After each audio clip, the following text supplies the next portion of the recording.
Retrieval-augmented generation changed the game by grounding large language models in external knowledge.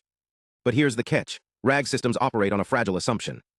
They assume that the documents you retrieve are mutually consistent. In reality, they often aren't.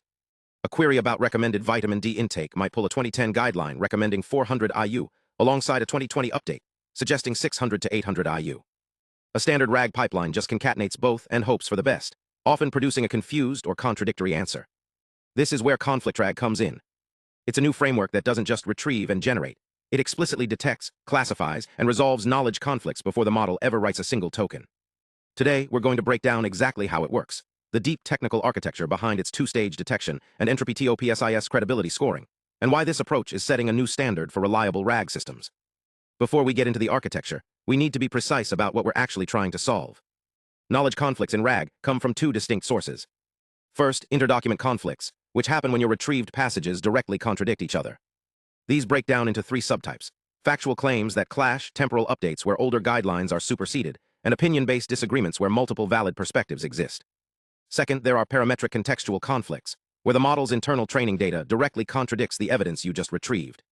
Existing systems like ConflictRAG or CRAG try to fix retrieval relevance, but they don't explicitly flag or resolve these contradictions. ConflictRAG bridges that gap with a systematic detect, classify, resolve, generate pipeline. Let's start with the engine of the system, conflict detection. If you retrieve 5 documents, you're looking at 10 possible pairs. Asking an LLM to evaluate every single pair for every query is computationally prohibitive. So the authors designed a two-stage detection module that slashes costs without sacrificing accuracy.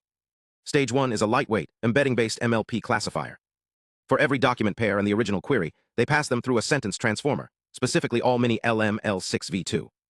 Instead of just concatenating the embeddings, they engineer a richer feature vector by combining 4 interaction components: the raw embeddings of both documents, their absolute difference, and their element-wise product.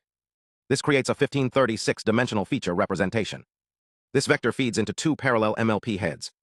The first head handles binary conflict detection, and the second classifies the conflict into one of 4 categories: no conflict, factual, temporal, or opinion. Crucially, they use a frozen encoder with trainable MLP heads, rather than fine-tuning a full cross-encoder. This keeps the entire pipeline deployable on CPU-only hardware and drastically reduces inference time. Here's the efficiency trick. The system uses a confidence threshold. If the binary detector's confidence score is above 0.7, it makes the call right there. But if it falls below that threshold, meaning the conflict is genuinely ambiguous, it routes that specific pair to stage 2, a structured LLM prompt for precise judgment. This selective refinement means the LLM only handles the hard cases. The result? A 90.8% detection accuracy while cutting API costs by 62% and reducing latency by nearly 3 times. They also handle parametric contextual conflicts separately by comparing a closed book answer against an open book answer, deferring to retrieved evidence when they diverge. Detecting the conflict is only half the battle. You have to resolve it, and the resolution strategy must match the conflict type. For temporal conflicts, the system simply ranks documents by recency and prioritizes the latest source while noting the timeline. For opinion conflicts, it synthesizes multiple perspectives with clear source attribution. But factual conflicts are where the real engineering shines. ConflictRAG treats source selection as a multi-criteria decision-making problem, implemented through an Entropy-TOPSIS framework. First, an LLM extracts 5 credibility criteria for each document: authority, recency, relevance, specificity, and consistency. These scores are normalized into a decision matrix. Instead of manually assigning weights, they use information entropy to derive them objectively. Entropy measures how much variation exists across the documents for each criterion. If a criterion has low entropy, it doesn't help distinguish between sources, so it gets a lower weight. High entropy criteria like authority and recency naturally get weighted higher. Once the weights are set, TOPSIS ranks the documents by their geometric distance to an ideal solution versus an anti-ideal solution. This data-driven approach outperforms handcrafted heuristics by over 7% in selection accuracy. They also ran an ablation showing that the consistency metric only contributed about 2% to accuracy, which makes sense since it can easily bias the system toward an incorrect majority. To evaluate this properly, you can't just use standard accuracy metrics. Existing RAG benchmarks ignore conflict handling entirely. So the authors introduced CARS, the conflict-aware RAG score. It's a diagnostic metric that weights 4 components: answer correctness, conflict detection F1, resolution appropriateness, and source fidelity. The weights are heavily skewed toward correctness, keeping it as the primary goal, but CARS gives you a structured way to compare how well different systems actually handle contradictions.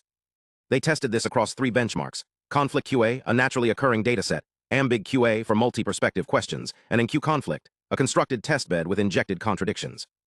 Against 6 baselines, including self-RAG, CRAG, and NLI filter, ConflictRAG consistently pulled ahead. On naturally occurring datasets, it delivered a 5.3 to 5.8% boost in correctness over the strongest baseline. The two-stage detection module alone accounted for an 88.7% F1 score in conflict identification. They also stress-tested the architecture across different model families. When they swapped the backbone from GPT-4o Mini to DeepSeek v3 and Claude 3.5 Sonnet, the performance dropped only slightly, proving that the pipeline's gains come from its architectural design, not just a specific model's quirks. No system is perfect, and the authors are transparent about the limitations.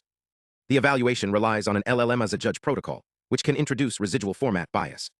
They quantified this, showing that even after stripping away structured annotations, the correctness gains remain statistically significant. They also note that while their constructed benchmark, NQ conflict, is useful for controlled testing, the primary conclusions are drawn from naturally occurring datasets to avoid distribution bias. And while CARS is incredibly useful for diagnosing conflict handling capabilities, it's explicitly designed as a diagnostic tool rather than a direct optimization target. So what does this mean for the future of RAG? It means we can no longer treat retrieval as a simple pass-through mechanism. Conflicts aren't edge cases, they're inherent to how knowledge evolves and how the web is structured. ConflictRAG proves that by explicitly separating detection, classification, and resolution into a modular pipeline, we can build retrieval systems that are fundamentally more trustworthy. The architecture is open, the benchmarks are public, and the approach is transferable. If you're building or researching knowledge-grounded AI, this is a framework that deserves a close look. I'll leave a link to the paper and the code in the description. Thanks for watching, and I'll see you in the next one.